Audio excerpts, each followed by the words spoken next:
दोस्तों आज मैं आपको बताने वाला हूँ कि 2024 में क्रोएशिया के अंदर क्या नए बदलाव आए हैं या नहीं भी आए हैं, क्योंकि लोगों ने बहुत ज़्यादा अफवाह उड़ा रखी है इस बारे में। बहुत लोगों के मुंह आपने भी सुना होगा, बहुत सारी वीडियोस भी देखी होंगी कि क्रोएशिया 3 साल की टीआरसी कर सकती है या 2 साल की टीआरसी कर सकती है। लेकिन मैं आपकी जानकारी में बता दूं, ऐसा कोई रूल नहीं आया है, ना पहले गवर्नमेंट का ऐसा कोई इरादा था कि टीआरसी 3 साल की कर दी जाएगी या 2 साल की कर दी जाएगी। और ये तो बड़ी बेसिक सी बात है। अगर ये छोटी छोटी कंट्रियाँ अपनी टीआरसी 3-3 साल की कर देंगी तो इन कंट्रियों में कौन रुकेगा। सारे लोग या ज़्यादातर लोग बड़ी कंट्री के लिए मूव कर जाएंगे अगर इतनी लंबी वैलिडिटी टीआरसी की होगी तो टीआरसी के बारे में बहरहाल कोई अपडेट नहीं है। टीआरसी का जैसा रूल था सेम वैसा ही है। उसके अलावा जो बेसिक सैलरी है उसमें थोड़ी सी ग्रोथ हुई है। जो बेसिक सैलरी है 840 यूरो आपको मिलेगी टैक्स कटने के बाद। कंपनियां ही सारा टैक्स पे करती हैं, जितने भी टैक्सेस होती हैं उसके बाद आपको 840 यूरो इन हेड मिलेगी। उसके अलावा ऐसा कोई भी बदलाव नहीं हुआ। इसके अलावा दोस्तों मैं आपको बताना चाहूँ कि आपने ये भी सुना होगा बहुत सारे यूट्यूबर्स के मुँह कि वीज़ा का प्रोसेस क्रोएशिया बहुत फास्ट करने वाला है। ऐसा भी कुछ नहीं है। जो इतना प्रोसेस पहले लग रहा था उतना ही प्रोसेस अभी लग रहा है वीज़ा आने में। लगभग 3 महीने मिनिमम लग ही रहे हैं। और बहुत सारे लोगों से मेरी बात होती है, वो 4 महीने के बाद भी अभी तक वेट कर रहे हैं कि उनका वीज़ा का क्या हुआ। तो वीज़ा में भी ऐसा कोई अपडेट नहीं है अभी तक। लगभग 3 महीने लग रहे हैं। जिन लोगों का सबमिशन हुआ था, सितंबर में सबमिशन हुआ था, वो एकदम निश्चिंत रहें, उनका वीज़ा आने ही वाला होगा। ये 10-15 दिन के अंदर उनका वीज़ा आ जाएगा। वीएफएस ग्लोबल में वो कॉल करें, रेफरेंस नंबर बताएं, अपना वीज़ा का स्टेटस देखें। लेकिन जो सितंबर वाले वीज़ा हैं वो आने वाले होंगे। कुछ लोगों के अक्टूबर के वीज़ा भी अभी नहीं आए हैं। तो वीएफएस की टाइमिंग अभी वैसी की वैसे ही है, इतना ही टाइम लग रहा है।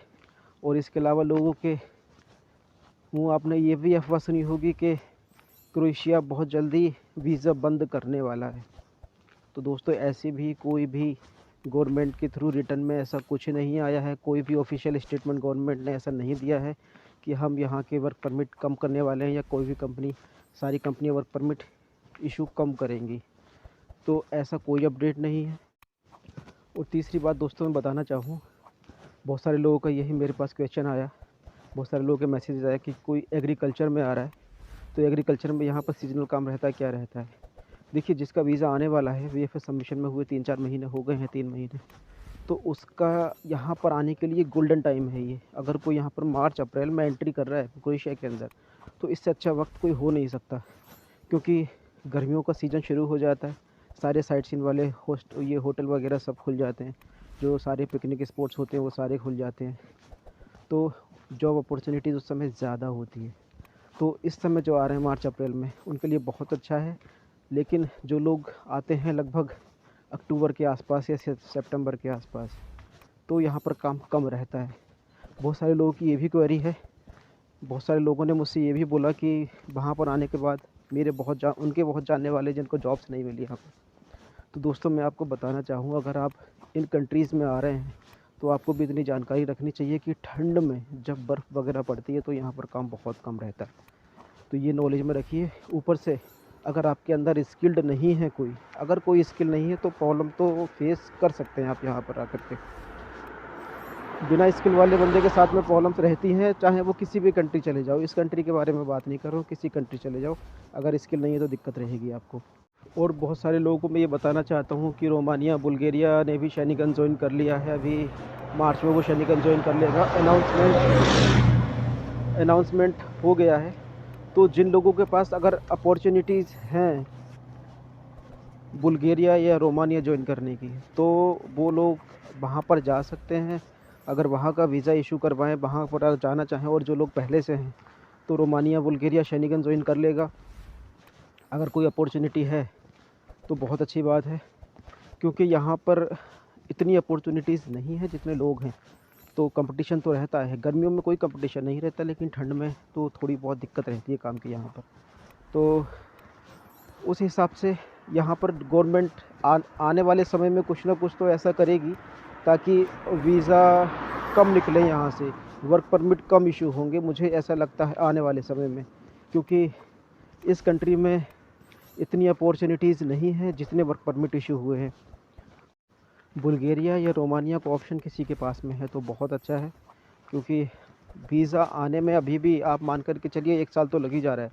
8 महीने मिनिमम लग रहे हैं अभी भी, मैक्सिमम 1 साल। मेरे बहुत जानने वाले ऐसे आए हैं कि जिनका 1.5 साल में वीज़ा आया है, 2-2 साल तक में उनको टाइम लग गया है। हालाँकि वो तो आपके एजेंट के प्रोसेस टाइम भी कुछ रहता है, वो क्या करता है क्या नहीं, लेकिन एक एवरेज टाइम मैं आपको बताऊँ 8 मंथ्स तो आप मान कर के ही चलिए लगेगा ही लगेगा। क्योंकि एक ही बात को सब लोग अलग अलग तरीके से पूछते हैं कि भाई कितना टाइम लग जाएगा, पूरा टाइम कितना लगा, पूरा टाइम कितना लगा। तो अगर आप जाने की तैयारी कर रहे हैं क्रोएशिया के लिए, प्लान आपने कर लिया है, अप्लाई करना चाह रहे हैं या अपनी फ़ाइल सबमिट कर रखी है, तो भाई 8 मंथ्स पूरा प्रोसेस वीज़ा आने तक लग जाता है। ऑफ़र लेटर 1 महीने में शायद मिल जाता है, क्योंकि मेरा तो जल्दी मिल गया था।